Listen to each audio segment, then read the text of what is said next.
Palestinians have been always trying to get that voice back ever since, post 9/11. A lot of people felt really silenced, like I was saying before. So we started within our lifetime to revitalize that revolutionary spirit that we know that every Palestinian and supporter of Palestine has, but didn't feel comfortable getting it out there because of how targeted, surveilled, and just like not just discriminated against, but like vilified, our communities were, especially back then.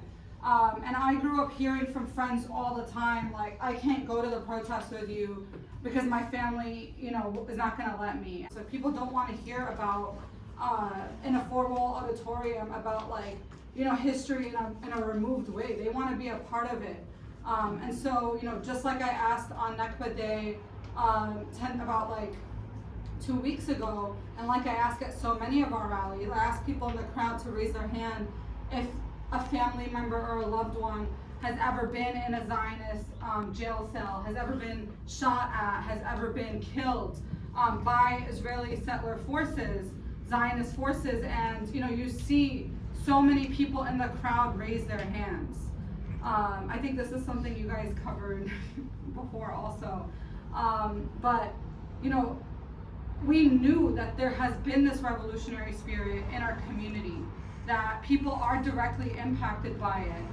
And so we wanted to bring Palestine organizing back to Brooklyn to recarve that space out for our community. And every year it's just getting stronger. I know that people look at the protests of 2021, where we had tens and tens of thousands of people in Bay Ridge marching for Palestine, and people think about like, are we ever going to get those kinds of numbers again? We may or may not, but that's not the point. The point is that in the process of doing that, of showing our community how much people actually support Palestine, this caused an irreversible empowerment for our people that nobody can take away from us.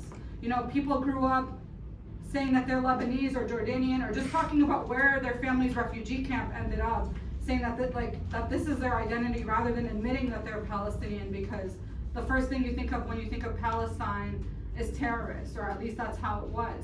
And now people are more proud than ever of their Palestinian identity.